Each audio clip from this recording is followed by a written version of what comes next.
sick, shrimps are pretty rich.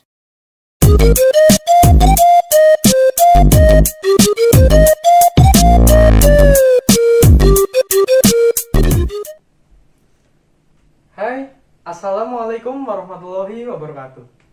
Perkenalkan, nama saya Bintang Dimas Aditya Nugroho dari kelas 11 MIPA 1. Pada kesempatan kali ini, saya akan menjelaskan tentang keutamaan sholat bagi kaum muslimin. Beribadah merupakan kewajiban seluruh umat manusia yang beragama. Dan untuk kaum muslim, kita sering menyebutnya dengan sholat. Setiap orang Islam pasti melaksanakan sholat, karena sholat adalah tiang agama.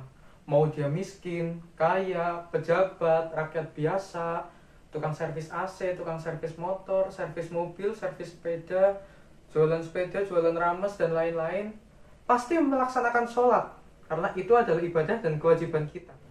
Dan berdasarkan Quran Surat Al-Ankabut ayat 45, yang artinya, bacalah apa yang telah diwahyukan kepadamu, yaitu Al-Quran, dan dirikanlah sholat. Sesungguhnya, sholat itu mencegah dari perbuatan-perbuatan keji dan munkar. Dan sesungguhnya, mengingat Allah adalah lebih besar keutamaannya dari ibadah-ibadah yang lain. Dan Allah mengetahui apa yang kamu kerjakan. Tapi, pernahkah kalian berpikir, apa sih keutamaan sholat bagi kita, atau bagi kita semua kaum muslimin? Nah, maka dari itu, di video kali ini, saya akan menjelaskan dan menyebutkan beberapa keutamaan sholat bagi kita kaum muslimin. Kita semua tahu adanya surga dan neraka. Dan juga kita semua tahu bahwa di neraka banyak terdapat siksaan yang menyakitkan. Jadi, sholat dapat menjauhkan kita dari siksa neraka.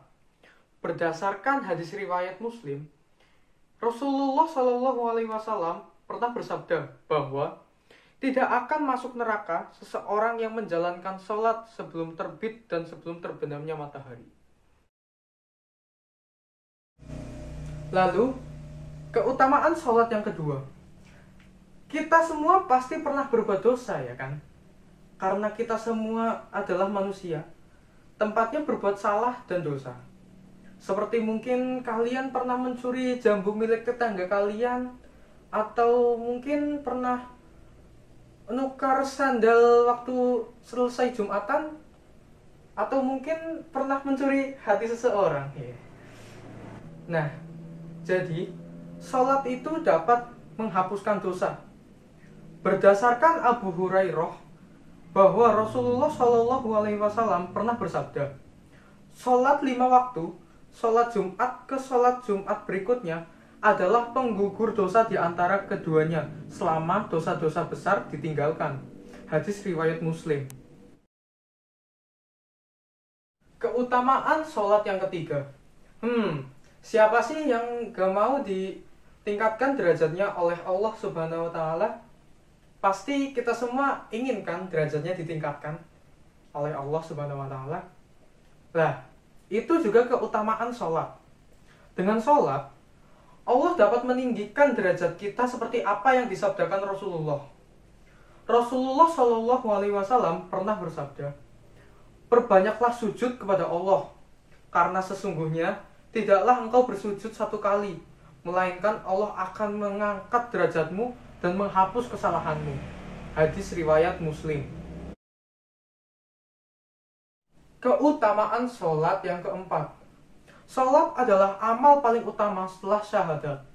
Diriwayatkan di hadis, Abdullah bin Mas'ud menuturkan, aku pernah bertanya kepada Rasulullah, apakah amal yang paling utama?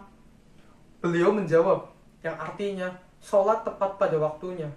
Aku tanyakan lagi, lalu apa lagi?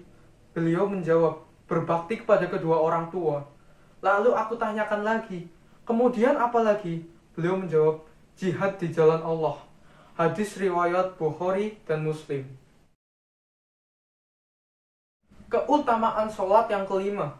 Siapa sih yang di sini mau masuk surga? Saya jamin kalian semua mau masuk surga, karena di surga banyak sekali kenikmatan yang Allah berikan untuk kita. Berdasarkan Rabi'ah bin Ka'ab al-Aslami radhiyallahu anhu, bahwasanya Rasulullah Shallallahu Alaihi Wasallam pernah bersabda bahwa aku pernah bermalam dengan Rasulullah Shallallahu Alaihi Wasallam. Aku mendatangi beliau dengan membawakan air wudhu dan memenuhi hajat beliau. Lalu beliau bersabda, mintalah. Aku berkata, aku meminta padamu supaya dapat dekat denganmu di surga kelak. Beliau berkata, atau ada permintaan selain itu? Aku menjawab, tentu saja aku minta. Beliau bersabda, tolonglah untuk mewujudkan keinginanmu dengan engkau perbanyak sujud. Hadis riwayat Muslim. Jadi, cukup sekian video dari saya. Maaf bila ada kekurangan, kesalahan kata, atau tutur kata yang kurang berkenan di hati kawan-kawan semua. Sekian dari saya. Wassalamualaikum warahmatullahi wabarakatuh.